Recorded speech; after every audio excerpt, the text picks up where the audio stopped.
विद्यार्थी लोग, हम आज जेनेटिक्स चैप्टर से कुछ बताएंगे। कमेंट में भी कुछ आया है कि जेनेटिक्स के बारे में बताइए सर।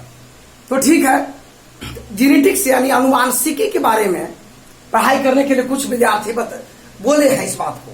तो चलिए हम शुरू करते हैं जेनेटिक्स यानी अनुवांशिकी की पढ़ाई, जिसमें मेंडल के कहानी के से स्टार्ट किया जाता है। Mendelian law of inheritance, Mendel का वंशागति का सिद्धांत से शुरू होती है। बाकी जेनेटिक्स में क्रम विकास सब आगे की ओर है। क्रम विकास से कुछ अध्याय दिए भी हैं धरती पर जीवन की उत्पत्ति के बारे में भी। ठीक, फिर भी हम लोग चलते हैं मेंडल के नियमों से। तो सबसे पहले मेंडल की बात है यहाँ पर, MENDAL, Mendel's law. Mendel law या मेंडलियन लॉ भी कहा जाता है।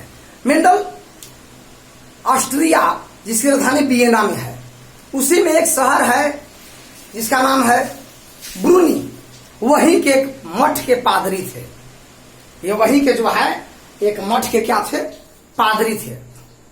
और वहीं पर इन्होंने सैकड़ों लाखों पौधों का जनरेशन तैयार करके उनके जेनेटिक गुणों का अध्ययन करना शुरू किया।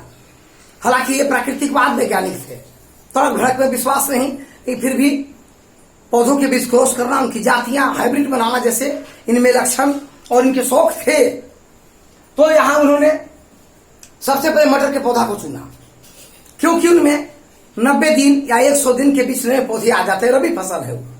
और आम इमली चुनते तो पुराने जमाने वाले जो आम इमली है, हाइब्रिड वाला नहीं, तो 5 साल 10 साल फलने में लग जाते हैं। 2-4 बार फल मिलने में इनको जीवने निकल जाता।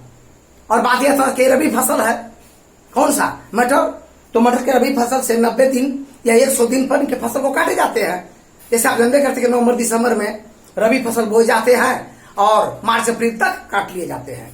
तो नई जनरेशन को जल्दी जल्दी आ जाती है। और दूसरा कारण था कि इनमें एलील यानी विपरीत गुण के जोड़े ज्यादा मिलते हैं, तो दोनों के बीच क्रॉस करके हाइब्रिड बनाना भी इनको आसान हो गया और बड़ा जल्दी हाइब्रिड गुण मिलते थे इनसे। इसीलिए इन्होंने मटर के पौधे को अपने प्रयोग में चुना। अब बात यह है कि प्रश्न में आता भी है कि मेंडल ने अपने प्रयोग में मटर के पौधा के क्यों चुना। तो 2 कारण दे देना है।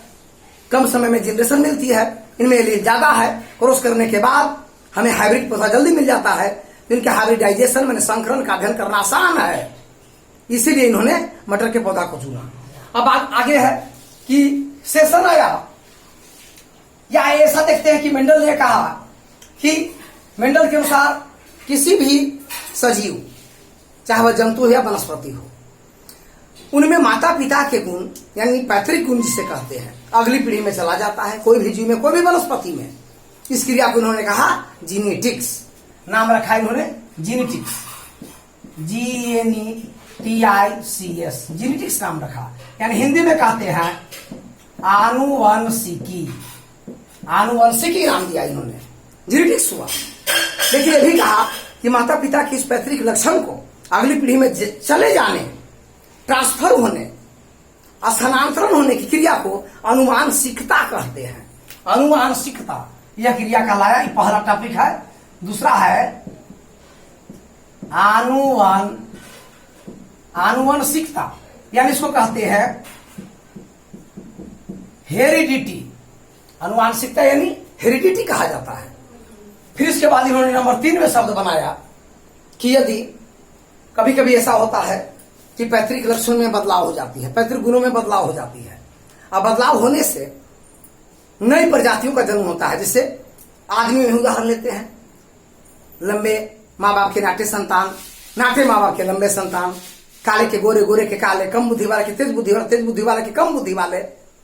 ऐसा होना ये जो है वेरिएशन कहलाए। इन्होंने नाम दिया विभिन्नता, यानी विविधताएं, यानी वेरिएशन, VARIATIONS, वेरिएशंस नाम दिया इन्होंने विभिन्नताएं। अब बताइए कि सब शब्दों का ज्ञान इन्होंने दिया। अब आगे चल करके मेंडल क्या किए कि ये 1856 से 1863 तक इन्होंने पौधों पर प्रयोग किया, मटर के पौधों पर खोज करते रहे। और खोज करने के बाद सीधे इन्होंने इसके बाद 1865 में एक सिद्धांत निकाला, और यह सिद्धांत को एक पत्रिका के रूप में लिख करके और ब्रुनेई के एक सोसाइटी, अनुसंधान सोसाइटी जिसका नाम है natural historical society of Brunn, natural historical society of Brunn में पेश किया, लेकिन कोई फायदा नहीं हुआ। उस समय लोग डार्विन के सिद्धांत पर व्यस्त थे, इसलिए 1866 में इन्होंने फिर प्रयास किया, कोई फायदा नहीं हुआ। बाद में फिर 19वीं सदी आ गई, 34 साल बाद 3 वैज्ञानिक आए जो विदेशी थे। उनका नाम था शेरमार्क कोरेन्स और ह्यूगो डी ब्रिज। शेरमार्क कोरेन्स और ह्यूगो डी ब्रिज, शेरमार्क कोरेन्स और ह्यूगो डी ब्रिज, ये 3 वैज्ञानिक आए। तीनों के हम इस प्रकार से ये डैश दे देंगे, याद कर सकते हैं। ये 3 वैज्ञानिक आए, तीनों ने इनको मान्यता दिलाई, इनको अच्छा लगा इनका सिद्धांत। अब मान्यता दिलाने के बाद यह किस नाम से जाना गया? यह जाना गया मेंडलियन लॉ ऑफ इनहेरिटेंस। शीर्षक बना मेंडलियन लॉ ऑफ इनहेरिटेंस, यानी मेंडल के वंशागति का सिद्धांत, मेंडल के वंशागति का सिद्धांत। अब मेंडल ने अब तय किया कि मटर के पौधे में 7 विपरीत गुणों के जोड़े कौन थे। इस तरह से उन्होंने नाम भी अंकित किया कि वह विपरीत गुणों के जोड़े का नाम है, जैसे मान लिया कि नाटा का लंबा, पीला का हरा का पीला, ये 2 एलिल हो जाते हैं।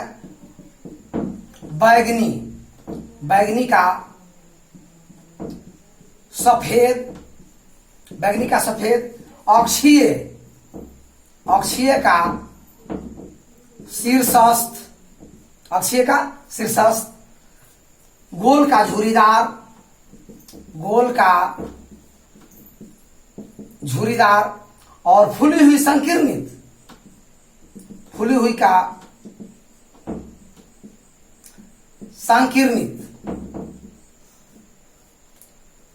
तो इस तरह से इन्होंने ये क्या हुआ, 1 2 3 4 5 6 7 संकीर्णित का साफ लिखिए इसको, संकीर्णित। इस तरीके से इन्होंने क्या किया, ये 7 विपरीत गुणों के जोड़े का खोज किया। अब एक गुण के बीच क्रॉस करेंगे तो इनका कहलाया एक संकर क्रॉस। एक गुण के बीच क्रॉस किया तो कहलाया मोनो हाइब्रिडाइजेशन, और 2 के बीच किया तो डाई हाइब्रिडाइजेशन। और 2 गुणों के एक गुण को एक साथ लेकर के क्रॉस किए तो मोनो हाइब्रिडाइजेशन। और 2 गुण को लेकर के करे, जैसे नाटा पीला ले एक तरफ, लंबा हरा एक तरफ, तो डाई हाइब्रिडाइजेशन कहलाया। और कई 2 से अधिक गुणों को लेकर के क्रॉस किए तो कहलाया पोली हाइब्रिडाइजेशन। 3 तरह के है, लेकिन हम लोग को कम से कम 10th 9th 10th या इंटर तक मोनो और डाई के बारे में समझना है, पोली अगले कक्षा में होता है। तो इस तरीके से आप यहां तक समझ गए, ये हुए विपरीत गुणों के जोड़े, उनको क्रॉस करने की सिस्टम। अब इन्होंने अपने प्रयोग में कुछ शब्दावली का प्रयोग किया है, जैसे में शब्दावली में देखिए, यह है जीन, हम इसको समझाएंगे। ये जीन है या जीनोटाइप, फिर फेनोटाइप, जीन अनुवांशिक इकाई हुई। जीनोटाइप जीन के आधार पर अनुपात बनाया इन्होंने। फेनोटाइप देखने के आधार पर अनुपात बनाया, लंबा का अलग अनुपात, नाटा का अलग अनुपात, तो देखने के आधार पर फेनोटाइप कहलाया। F1 और F2 फिलियल इसको कहा जाता है। फिलियल मैंने वंश हुआ, एक पीढ़ी से दूसरी पीढ़ी। अच्छा, इसके बाद फिर इन्होंने प्रभावी गुण, डोमिनेंस कैरेक्टर, अप्रभावी गुण,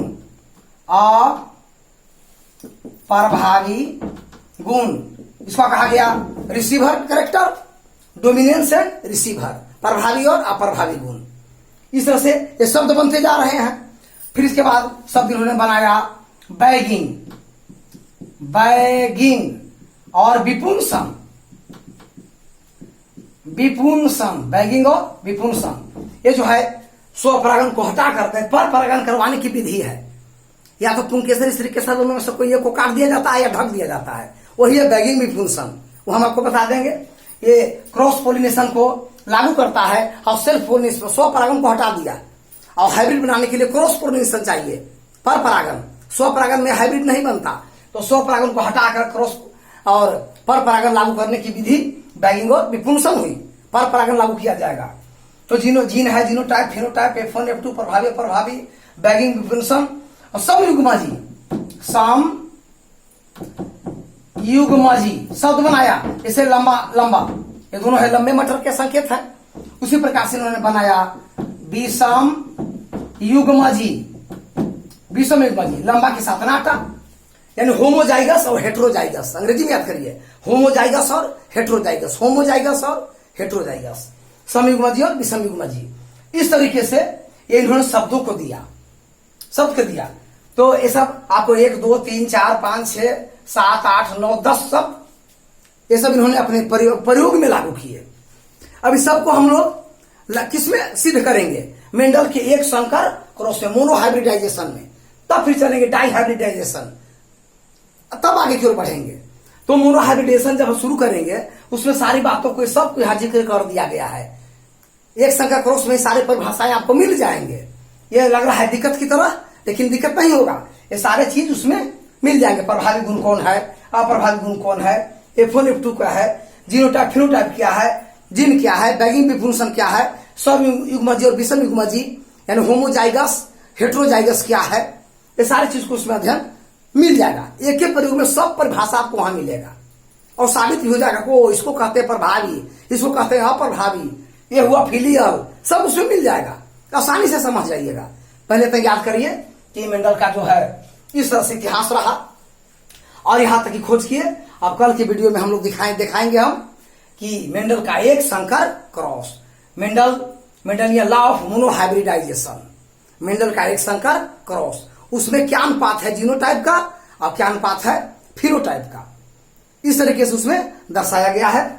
और इतना बात आप याद रखिए। अब कल की वीडियो में फिर हम मेंडल के एक संकर क्रॉस के साथ मिलेंगे। धन्यवाद। Like subscribe